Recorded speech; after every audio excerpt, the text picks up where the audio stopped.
Il existe dans l'histoire de l'humanité quelques civilisations dont la simple évocation suffit à modifier quelque chose dans l'air. La Grèce, Rome, la Chine des Han et la Perse. Pas l'Iran tel qu'on le connaît aujourd'hui, ce pays tendu, surveillé, gouverné par des hommes en turban noir qui agitent le poing vers Jérusalem et Washington. Mais la Perse ancienne, la Perse des rois aux longues barbes tressées et aux manteaux brodés d'or. La Perse qui, il y a 25 siècles, a inventé quelque chose que nous avons mis des millénaires à nommer, la tolérance comme politique d'État. Comprendre l'Iran d'aujourd'hui exige de comprendre cette Perse-là, non pas par nostalgie, non pas pour excuser quoi que ce soit de ce que le régime actuel perpètre, mais parce que l'histoire a une mémoire longue. Les peuples portent en eux les cicatrices et les gloires de leurs ancêtres comme on porte une langue maternelle, inconsciemment, irrémédiablement. Et parce qu'il y a dans cette histoire ancienne un lien particulier entre la Perse et le peuple juif qui rend la rupture de 1979 d'autant plus saisissante, d'autant plus tragique, d'autant plus chargée d'un sens que l'on ne peut pas ignorer. Mais avant d'arriver à 1979, il faut remonter à 550 avant Jésus-Christ. Il faut remonter à un homme que la Bible hébraïque appelle « loin du Seigneur ». Nous sommes au VIe siècle avant notre ère. Le monde, tel que les hommes de cette époque le conçoivent, est dominé par deux puissances. À l'ouest, Babylone, la cité aux jardins suspendus, la métropole la plus riche et la plus peuplée de la terre, gouvernée par des rois qui se croient les maîtres du temps. À l'est et au nord, l'Empire Mède, moins connu, moins célébré, mais redoutable, étendu de l'Anatolie aux confins de l'Asie centrale. Entre ces deux colosses, dans les terres arides du sud de l'actuel Iran, dans la région que les anciens appelaient Par ou Persis, vit une tribu de nomades semi-sédentaires dont personne, à cette époque, ne connaît encore le nom. Les Perses. Ils élèvent des chevaux, ils combattent bien, ils paient leur tribut aux Mèdes sans broncher. Personne ne les surveille, personne ne les craint. Et c'est peut-être pour cela que personne ne voit venir ce qui arrive. Vers 600 avant Jésus-Christ, naît dans une famille royale mineure de ce peuple obscur, un enfant qui reçoit un nom étrange, Cyrus.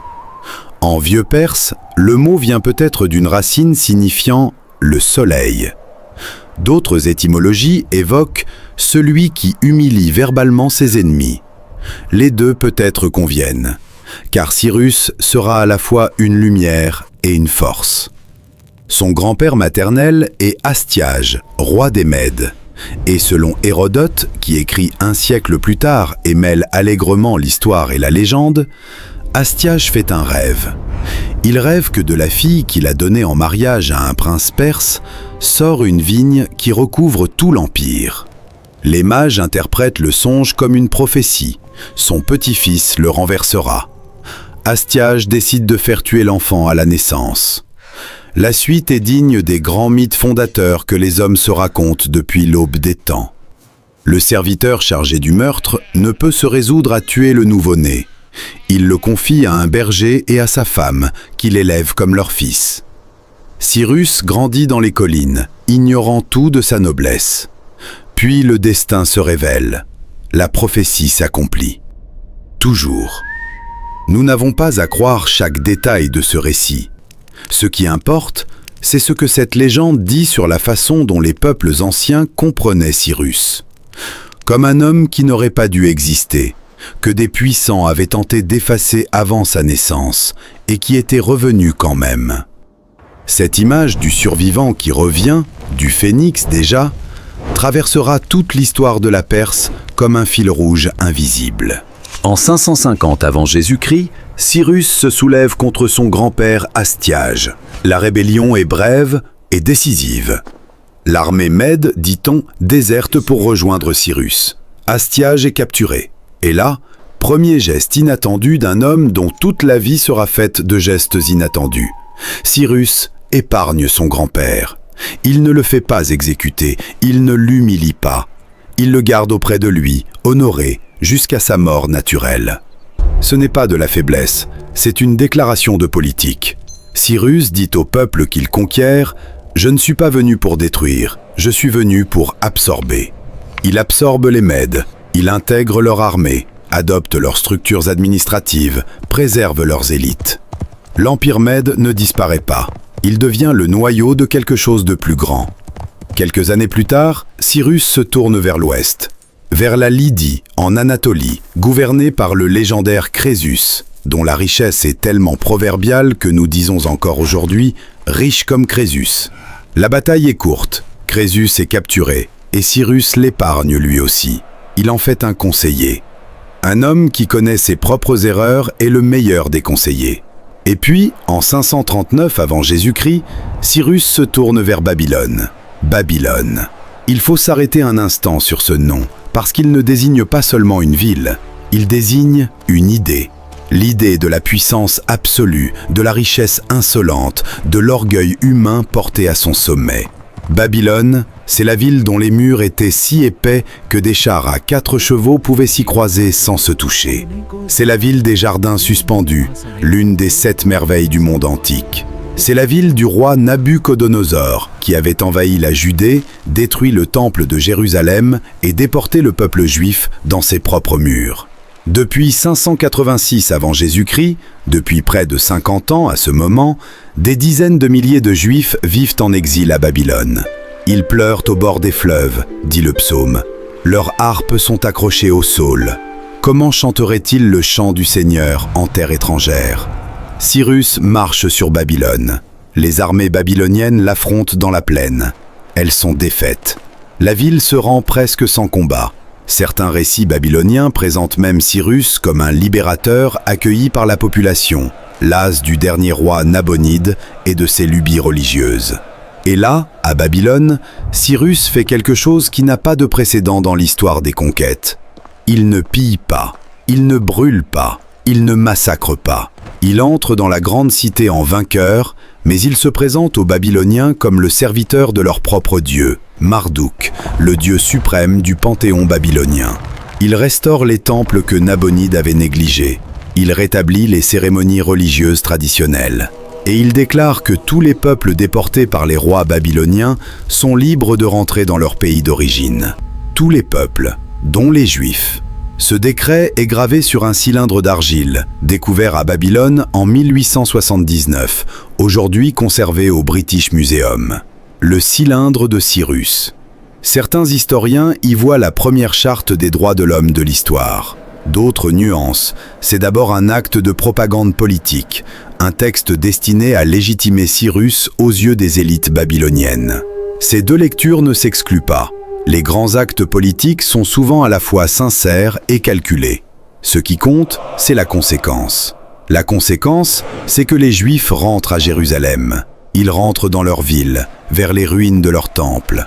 Et Cyrus non seulement les laisse partir, il finance la reconstruction, il rend les objets sacrés que Nabuchodonosor avait pillés du temple. Dans la Bible hébraïque, dans le livre d'Esdras, dans le livre d'Isaïe, Cyrus est nommé, pas comme ennemi, pas comme conquérant étranger à subir, comme bienfaiteur, comme messager divin. Isaïe l'appelle le Mashiach, loin, le Messie de Dieu. C'est le seul non-juif de toute la Bible hébraïque à recevoir ce titre. Ce lien n'est pas symbolique, il est charnel, historique, documenté dans les deux traditions, perse et juive.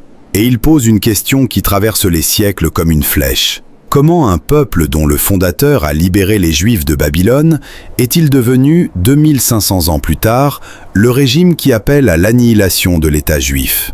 Qu'est-ce qui s'est brisé? Quand? Et pourquoi? Nous y reviendrons. Mais d'abord, il faut comprendre l'empire que Cyrus a construit. L'empire achéménide, du nom de l'ancêtre légendaire de la dynastie, est, à son apogée sous Darius le Grand, la plus grande entité politique que le monde ait jamais connue. Plus de 5 millions de kilomètres carrés, 40 peuples distincts, des dizaines de langues, des religions aussi différentes que le zoroastrisme perse, le judaïsme, le bouddhisme naissant en Inde, les cultes grecs en Ionie, les antiques traditions égyptiennes. Un empire qui va de l'Indus à la mer Égée, de l'Égypte au nord de l'Afghanistan. Gouverner un tel empire est un défi d'une complexité absolument sans précédent. La réponse perse est un chef-d'œuvre d'ingénierie politique. L'empire est divisé en 20 satrapies, des provinces. Chaque satrapie est gouvernée par un satrape nommé par le roi. Ces satrapes ont une autonomie réelle. Ils gèrent la justice locale, lèvent les impôts, maintiennent l'ordre.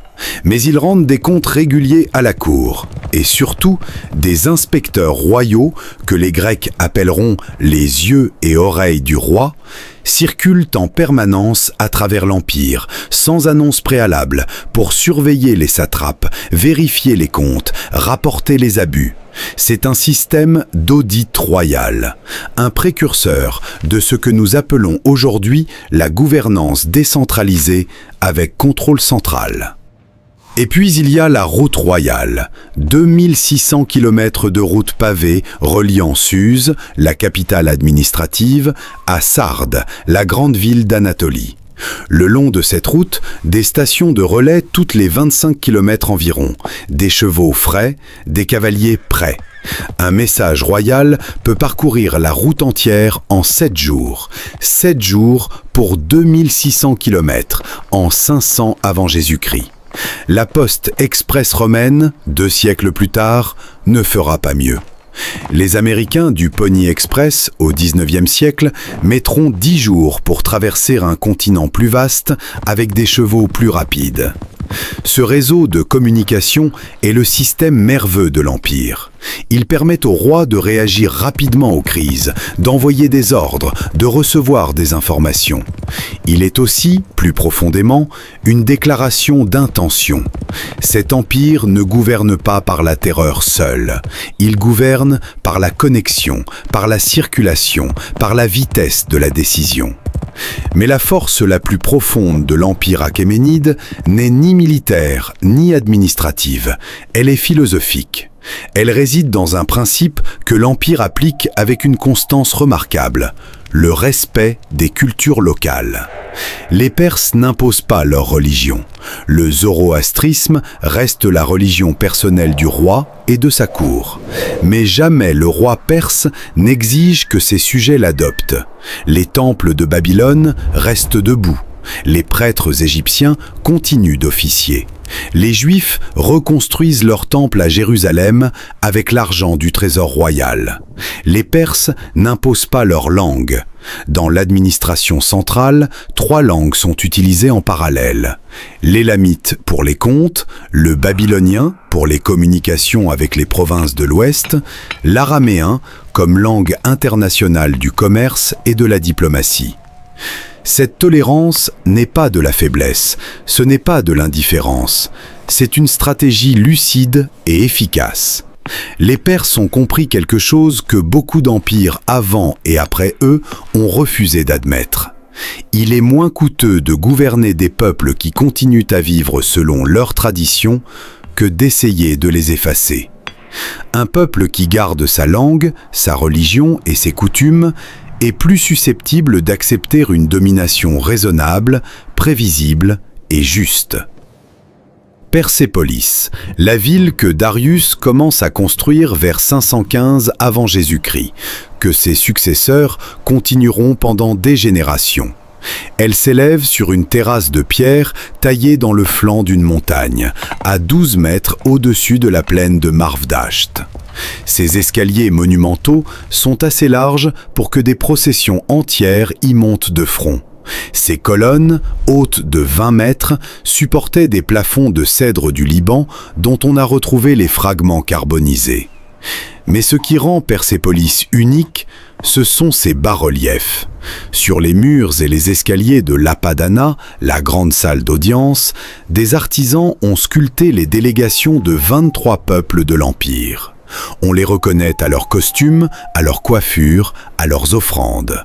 Les Mèdes avec leurs bonnets ronds, les Babyloniens portant un taureau, les Indiens avec leurs vêtements brodés, les Éthiopiens offrant une girafe, les Grecs d'Ionie avec leurs vases, les Arabes du désert menant leurs chameaux. Chaque délégation est sculptée avec un soin minutieux, une dignité réelle. Ces peuples ne sont pas représentés comme des vaincus humiliés. Ils ne sont pas en chaîne. Ils marchent, debout, portant leurs offrandes avec une fierté visible. Certains se tiennent par la main avec les Perses qui les escortent. Ce n'est pas un hasard. C'est un programme iconographique délibéré. Le roi des rois n'est pas le maître d'esclaves. Il est le garant d'un équilibre. Il y a quelque chose de profondément émouvant à réfléchir à cette image. Dans cette ville construite sur une terrasse de pierre au cœur de l'Iran actuel, il y a 25 siècles, des représentants de 40 peuples différents se réunissaient pour célébrer ensemble le commencement d'une nouvelle année. Parmi eux, peut-être, des délégués juifs de Jérusalem reconstruite, héritiers de la libération accordée par Cyrus, sujets loyaux d'un empire qui leur permettait de vivre selon leur foi. Cette image ne ressemble pas à la façon dont nous parlons habituellement du Moyen-Orient. Et peut-être est-ce précisément pourquoi il faut la regarder longtemps. Mais tout empire porte en lui les germes de sa propre fin. Et la fin de l'empire achéménide a un nom, Alexandre. Alexandre de Macédoine. Fils de Philippe II, élève d'Aristote, héritier d'un royaume semi-barbare aux marges du monde grec civilisé, un jeune homme de 20 ans quand il monte sur le trône, en 336 avant Jésus-Christ, après l'assassinat de son père. Un jeune homme qui a grandi avec une obsession chevillée au corps, venger la Grèce, conquérir la Perse, conquérir le monde. En 334 avant Jésus-Christ, il traverse l'Hellespont avec environ 40 000 hommes. C'est peu, mais Alexandre n'est pas un général ordinaire. Il est quelque chose de rare dans l'histoire des guerres. Un combattant qui pense en même temps qu'il frappe. Il comprend la psychologie de ses ennemis. Il comprend la psychologie de ses propres troupes. Et il mène ses hommes du front, personnellement, au point où ses généraux doivent régulièrement le supplier de se protéger davantage. La première grande bataille a lieu au Granique. Les Perses sont défaits. Puis vient Issos, en 333 avant Jésus-Christ. Le roi perse Darius III est là en personne, à la tête d'une armée considérable. La bataille est dure, puis le front perse se brise, et Darius fuit. Il fuit, abandonnant sur le champ de bataille quelque chose d'extraordinaire. Sa mère, son épouse, ses filles, son jeune fils. Sa famille entière tombe entre les mains d'Alexandre. Ce qui se passe ensuite dit tout sur ce que ces deux hommes sont fondamentalement. Alexandre traite la famille royale perse avec un respect absolu. La mère de Darius, Sisygambis, est une femme âgée d'une grande dignité.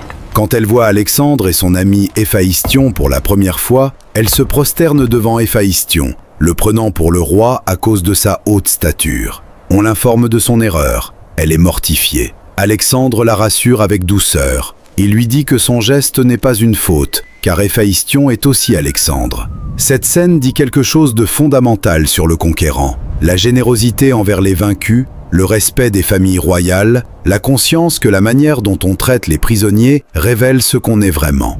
Alexandre avait certainement lu Xénophon, dont la Syropédie, une biographie idéalisée de Cyrus, était le livre de chevet de nombreux Grecs éduqués. En un sens, Alexandre essaie de faire pour la Grèce ce que Cyrus avait fait pour la Perse, construire un empire universel basé non sur la destruction, mais sur l'intégration.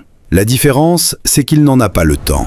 En 331 avant Jésus-Christ, la bataille décisive a lieu à Gaugamel. Darius a rassemblé une armée colossale, des cavaliers bactriens et indiens, des chars à faux, des éléphants. Alexandre gagne. De nouveau. Darius fuit de nouveau. Cette fois, la fuite est définitive. Darius erre vers l'est, cherchant à reformer une armée. Mais ses propres satrapes l'abandonnent. L'un d'entre eux, Bessos, finit par l'assassiner dans le désert de Bactriane, pensant s'attirer les faveurs d'Alexandre. Il se trompe. Alexandre, lorsqu'il trouve le corps de Darius, est consterné. Il fait donner à son ennemi des funérailles royales dignes de son rang. Il traite Bessos comme un traître et un régicide, et le fait exécuter. Encore une déclaration politique. Je ne suis pas venu pour effacer la dignité royale perse. Je suis venu pour lui succéder. Alexandre entre à Persépolis en janvier 330 avant Jésus-Christ. Ce qui se passe ensuite reste l'un des grands mystères de l'histoire antique. Après plusieurs semaines dans la ville, après avoir prélevé les trésors, après un grand banquet, un incendie éclate. Les palais de Persépolis brûlent. Était-ce délibéré? La tradition antique est partagée. Certains historiens racontent qu'une courtisane athénienne, nommée Thaïs, persuade Alexandre, ivre de vin et de triomphe, de mettre le feu au palais de Xerxès pour venger l'incendie de l'Acropole 150 ans plus tôt. D'autres suggèrent une décision politique froide et calculée. Arrien, l'historien le plus fiable, note qu'Alexandre regrettera cet acte. Ce que nous savons avec certitude, c'est que Persépolis brûle. Que des siècles de civilisation, d'art, de mémoire partent en fumée en une nuit. Que les bas-reliefs des délégations noircissent sous les flammes. Que quelque chose d'irremplaçable disparaît. Et voici l'ironie cruelle. Alexandre lui-même, dans les années qui suivent, se persianise profondément. Il adopte le costume perse. Il épouse Roxane, une princesse bactrienne, et Statéra, la fille de Darius III. Il incorpore des soldats perses dans son armée. Il se présente de plus en plus comme l'héritier légitime des rois achéménides. Ses généraux macédoniens sont scandalisés. Mais Alexandre voit plus loin. Il comprend que gouverner le monde exige de devenir le monde. Il meurt à Babylone en juin 323 avant Jésus-Christ. Il a 32 ans. Sur son lit de mort, quand ses généraux lui demandent à qui il lègue son empire, il répond « au plus fort ». Son empire est partagé entre ses généraux. La Perse échoua aux Séleucides, et le processus de persianisation continue, inexorable. La culture perse résiste, absorbe, attend. Toujours. Les Parthes. Guerriers des steppes du Turkménistan actuel, ils chassent les Séleucides au second siècle avant notre ère et fondent un empire qui durera près de 5 siècles. 5 siècles pendant lesquels Rome tentera à plusieurs reprises de les écraser et échouera. La bataille de Car, en 53 avant Jésus-Christ, est l'une des défaites les plus humiliantes de l'histoire romaine. Le général Crassus, l'homme le plus riche de Rome, vainqueur de Spartacus, envahit la partie avec 7 légions, 40 000 hommes. L'élite militaire de la République romaine.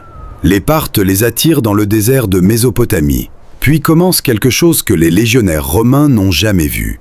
La cavalerie parthe, des milliers d'archers montés, encercle l'armée et la mitraille de flèches sans jamais s'approcher à portée d'épée. Quand les Romains chargent, les Parthes se dispersent, continuant à tirer depuis leurs chevaux au galop. Quand les Romains s'arrêtent, épuisés, les Parthes reviennent. C'est une tactique nouvelle qui annonce quelque chose de fondamental. La mobilité peut défaire la masse. La guérilla peut saigner l'armée conventionnelle. Crassus est tué. 20 000 soldats romains meurent, 10 000 sont capturés. Et les aigles légionnaires, le symbole le plus sacré de l'honneur militaire romain, sont capturés. L'humiliation est telle que Rome en parlera pendant des générations. Jules César planifiait de venger Car quand les poignards des Ides de Mars l'en empêchèrent. Marc-Antoine tenta l'invasion et échoua. La frontière entre Rome et la Parthie se stabilise autour de l'Euphrate. Ni l'une ni l'autre ne peut détruire l'autre. C'est un équilibre de la terreur antique. 2 superpuissances qui s'affrontent sans jamais se vaincre décisivement, pendant que d'autres forces se préparent dans l'ombre. Au IIIe siècle de notre ère, l'empire parthe s'effondre de l'intérieur. Querelles dynastiques, corruption, affaiblissement du pouvoir central, le même syndrome qui avait consumé tant d'empires avant lui. Et de la province de Pharse, la Perse originelle, la terre de Cyrus, surgit un homme dont le nom résonne comme une déclaration d'intention, Ardachir. Issu d'une famille de prêtres zoroastriens, il est convaincu que la Perse a trahi quelque chose d'essentiel en elle-même. Il va restaurer la pureté, il va restaurer la gloire. Il écrase les Parthes, il fonde l'Empire sassanide. Et avec lui commence le 2e grand empire perse, plus centralisé, plus nationaliste, plus intensément religieux que tout ce qui a précédé. Les Sassanides se posent en restaurateurs des Achéménides. Mais ils ajoutent quelque chose que les Achéménides n'avaient pas, un état profondément confessionnel.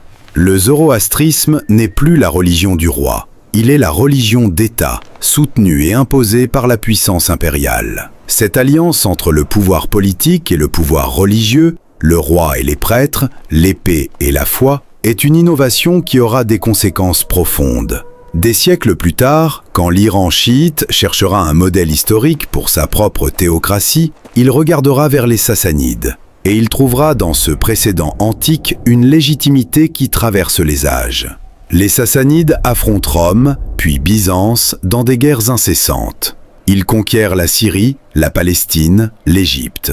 Ils prennent Jérusalem en 614. Ils atteignent les murs de Constantinople. C'est leur apogée et leur piège, car l'Empire byzantin contre-attaque. Les deux empires s'effondrent mutuellement dans un épuisement réciproque. Et pendant que ces deux géants s'entre-déchirent, dans le désert d'Arabie, quelque chose se lève. Quelque chose d'inattendu. Quelque chose que personne, ni à Ctésiphon, ni à Constantinople, n'a vu venir. Un homme, un message, une foi. Et avec lui, le monde bascule. En 636, à la bataille de Qadisiyah, l'armée sassanide affronte les armées arabes unifiées par l'islam. L'armée perse est anéantie. En 15 ans, ce que Rome n'avait jamais réussi en 2 siècles, les cavaliers du désert l'accomplissent. Ils balaient l'empire sassanide. Le dernier roi, Yazdégerd de Troie, fuit d'est en est, trahi par ses sujets, et meurt assassiné par un meunier dans les environs de Merv en 651. L'empire sassanide disparaît. La Perse est conquise. Zoroastre est supplanté par Mahomet. Les temples du feu sont transformés en mosquées. Mais voici ce qui se passe toujours. La Perse ne disparaît pas. Elle se transforme. Elle absorbe l'islam comme elle avait absorbé l'hellénisme. Elle le persianise. La grande civilisation islamique médiévale est en grande partie une civilisation perse habillée en arabe. Au XIIIe siècle, les Mongols viennent tout brûler. Bagdad est mise à sac en 1258. La bibliothèque de la Maison de la Sagesse est détruite. Des millions meurent. Mais les Mongols, à leur tour, se persianisent. Le souverain Ghazan Khan se convertit à l'islam. La résistance culturelle persane est plus forte que toutes les armées.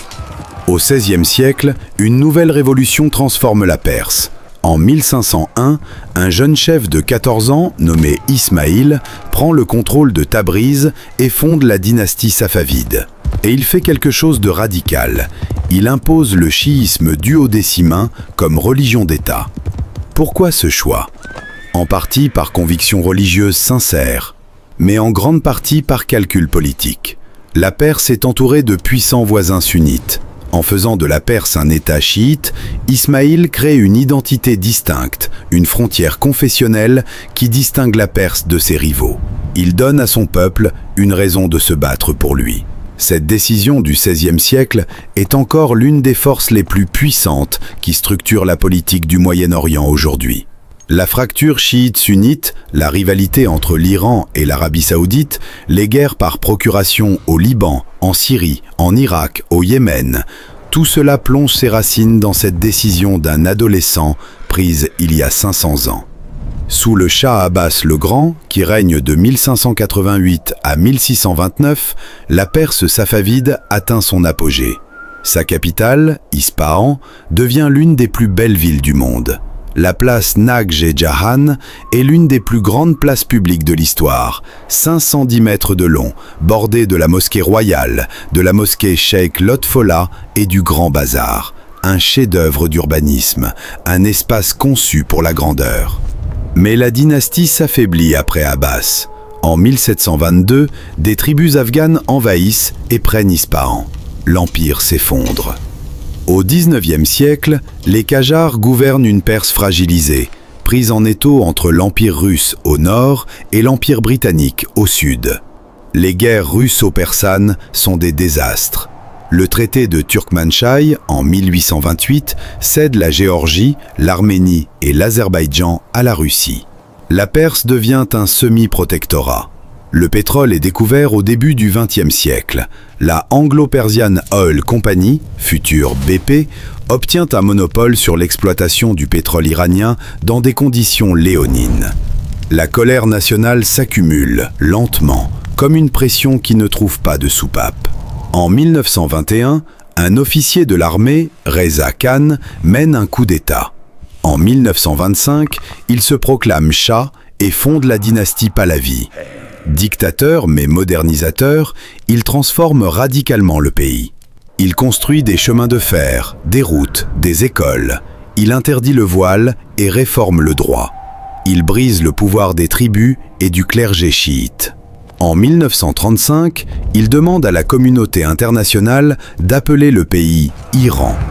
En 1941, les Alliés envahissent l'Iran pour sécuriser leur chaîne d'approvisionnement vers l'URSS. Reza Shah abdique. Son fils, Mohammad Reza Pahlavi, monte sur le trône. Jeune, fragile, sous pression.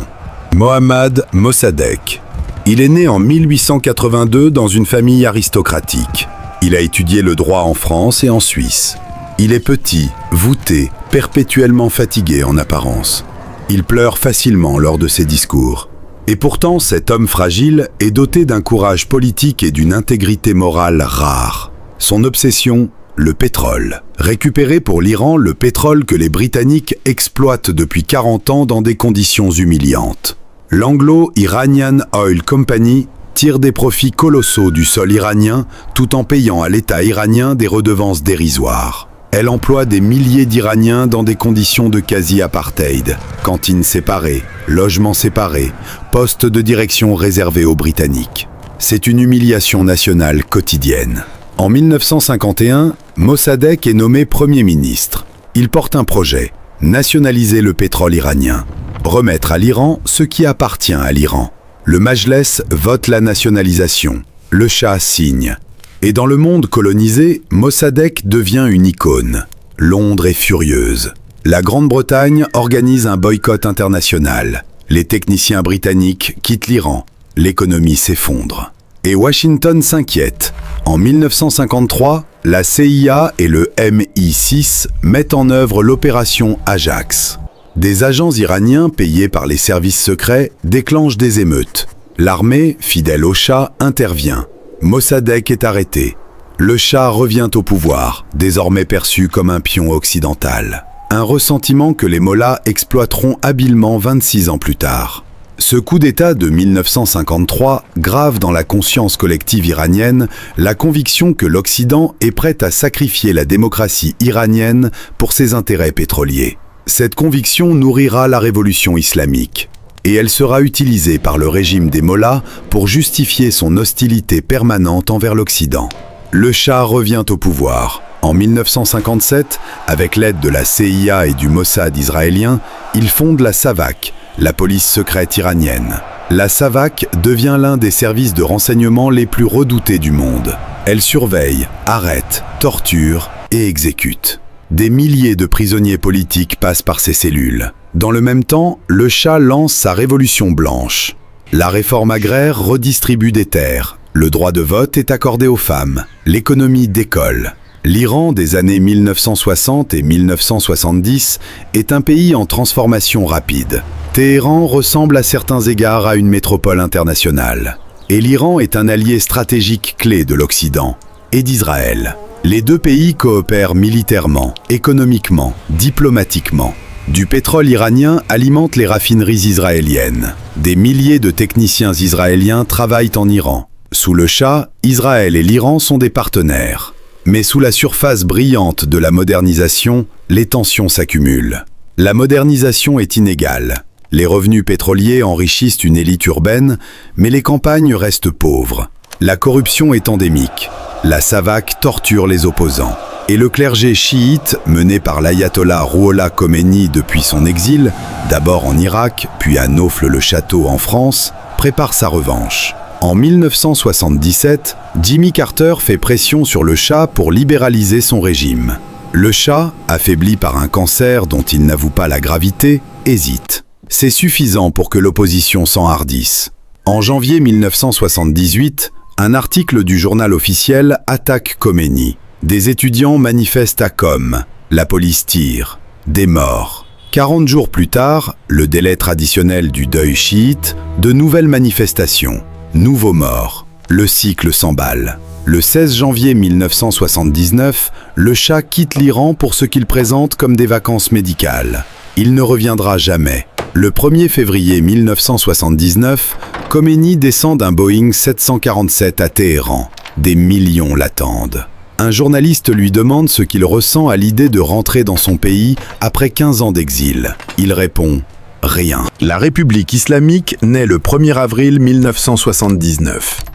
Et dès ses premiers jours, elle fait quelque chose de symboliquement bouleversant. Elle ferme l'ambassade d'Israël à Téhéran et remet ses locaux aux représentants de l'OLP. Ce geste n'est pas une politique étrangère, c'est une déclaration identitaire. La haine d'Israël n'est pas une politique ordinaire pour la République islamique.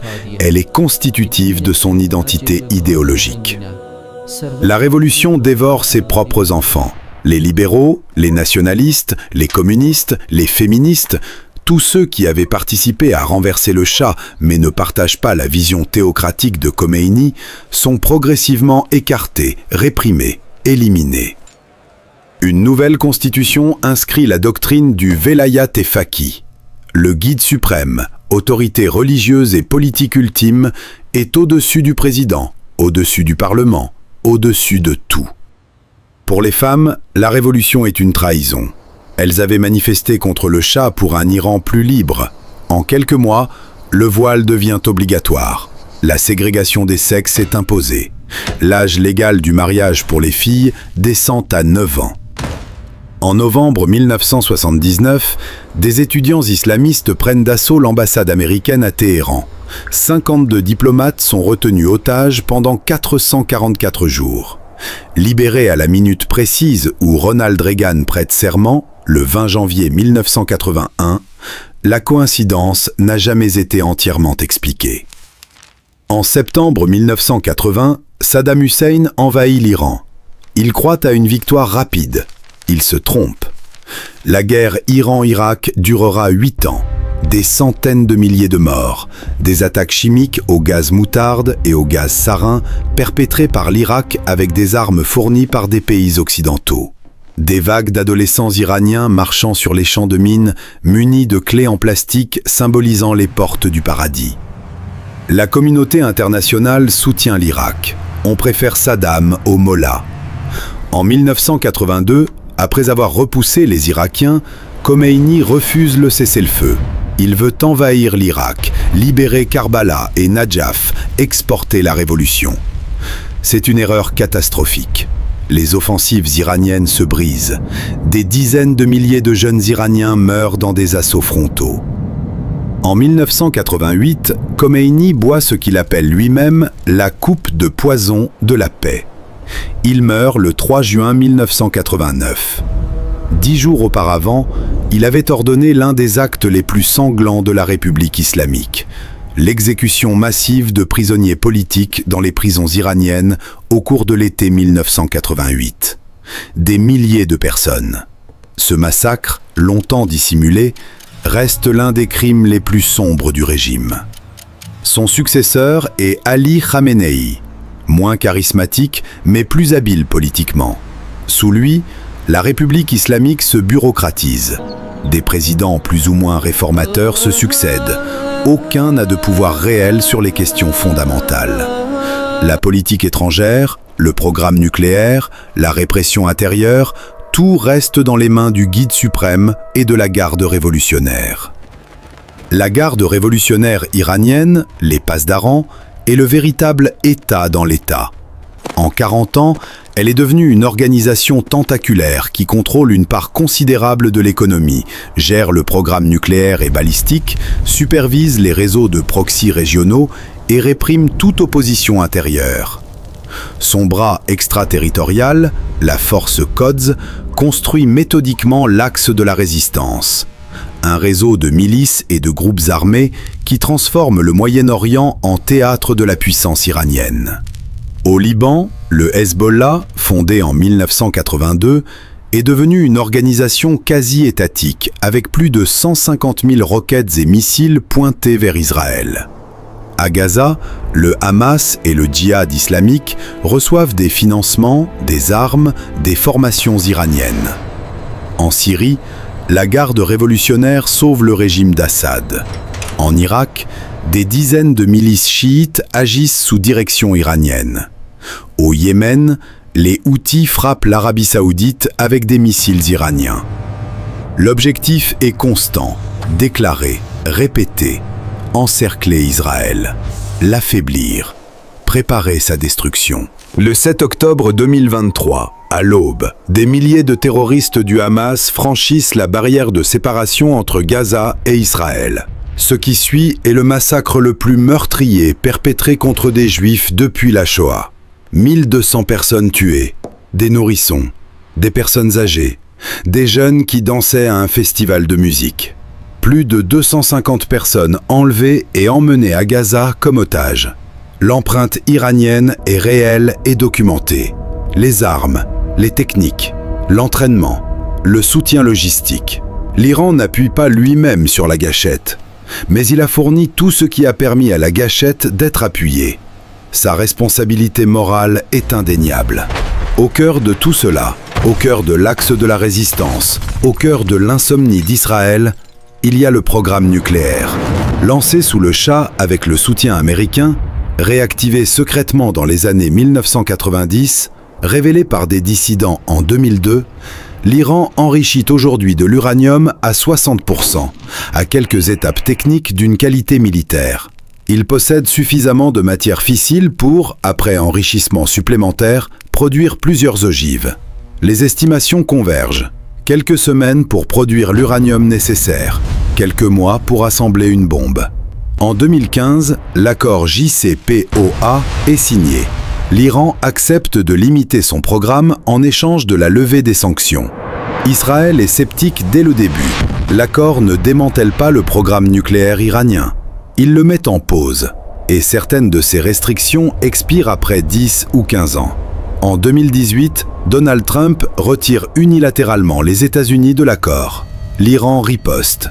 Il abandonne progressivement les restrictions. Il enrichit à des niveaux croissants. Il refuse les inspections dans certaines installations. Israël a agi. En 2010, le virus Stuxnet, attribué à une opération conjointe israélo-américaine, détruit physiquement des centrifugeuses à Natanz. Des scientifiques nucléaires iraniens sont éliminés. Des frappes aériennes israéliennes frappent régulièrement des bases iraniennes en Syrie. Ces actions ne sont pas de l'agression, ce sont des actes de survie. En avril 2024, l'Iran tire directement sur Israël depuis son territoire pour la première fois. Plus de 300 projectiles.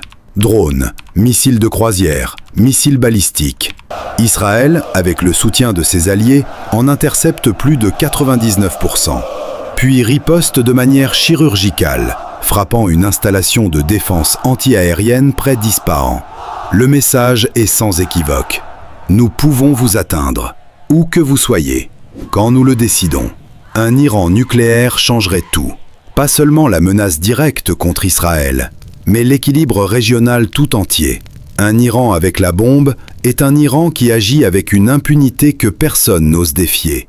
Un Iran avec la bombe est une ceinture de feu autour d'Israël protégée par la dissuasion nucléaire. Le compte à rebours continue, et chaque jour qui passe resserre l'étau. Avant de conclure, il faut revenir au peuple iranien. Parce que la République islamique n'est pas l'Iran. Et cette distinction n'est pas une formule diplomatique. C'est une réalité vécue tous les jours par des dizaines de millions de personnes. L'Iran est un pays de 85 millions d'habitants. Une société jeune, plus de la moitié à moins de 35 ans. Éduquée, les femmes représentent une majorité des diplômés universitaires. Connectées, malgré la censure d'Internet, des dizaines de millions d'Iraniens utilisent des VPN pour accéder à ce que le régime interdit. Ce peuple a résisté. En 2009, les millions de manifestants du mouvement vert scandant « Où est mon vote ?» dans les rues de Téhéran. En 2019, les centaines de manifestants tués lors des protestations contre la hausse du prix de l'essence. En 2022, les femmes qui brûlent leur voile dans les rues au cri de « Femme, vie, liberté » après la mort de Mahsa Amini entre les mains de la police des mœurs. Des milliers arrêtés, des dizaines exécutés. Le régime survit par la terreur. Mais quelque chose s'est brisé. Une génération entière de jeunes Iraniens ne croit plus en lui, ne le respecte plus. Et dans cette société traversée de courants souterrains de désir de liberté, la haine d'Israël, proclamée comme religion civile, ne trouve pas d'écho profond. Des sondages clandestins, des témoignages de dissidents, des conversations sur les réseaux sociaux contournant la censure, tout cela suggère que pour beaucoup d'Iraniens, l'ennemi n'est pas Israël. L'ennemi, c'est le régime qui vole leur pétrole, emprisonne leurs enfants, force leurs filles à se voiler sous la contrainte et dépense des milliards en armes pour le Hamas pendant que les hôpitaux de Téhéran manquent de médicaments. Il y a dans les rues d'Iran une aspiration, peut-être lointaine mais réelle, à la réconciliation avec le monde, avec l'Occident, avec Israël peut-être, avec ce que le lien fondateur entre Cyrus et le peuple juif avait commencé à tisser et que 1979 a déchiré avec une violence que ni les uns ni les autres ne méritaient. Voici ce que l'histoire nous enseigne au terme de ce long voyage. Les civilisations ne sont pas leur régime. La Perse n'est pas la République islamique, de même que l'Allemagne n'était pas le Troisième Reich. Les peuples survivent à leurs tyrans. Ils leur survivent toujours. Mais les peuples ne survivent pas en ignorant les dangers que leurs gouvernements font peser sur leurs voisins.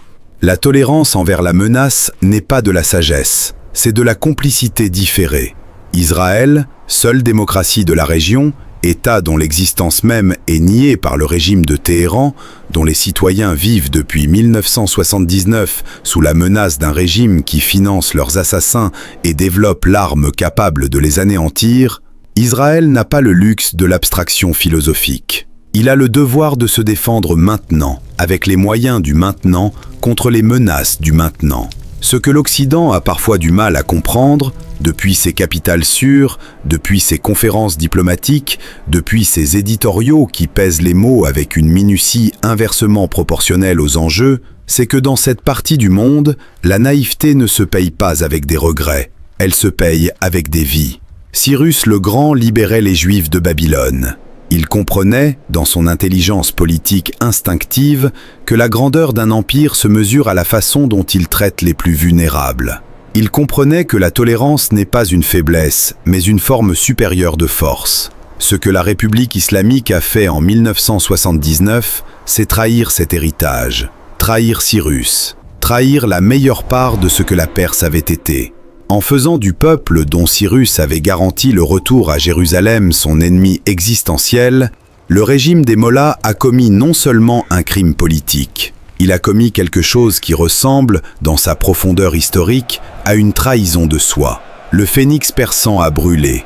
Il brûle encore, sous les pieds d'un régime qui n'est pas éternel, et qui le sait. La question n'est pas de savoir si ce régime finira. Tous les régimes finissent. La question est de savoir ce qu'il aura détruit avant de tomber. Et si le monde aura eu le courage, pendant qu'il était encore temps, de regarder clairement ce qu'il était, ce qu'il faisait et ce qu'il méritait en réponse. L'histoire n'absout pas ceux qui ont détourné les yeux. Elle ne les absout jamais.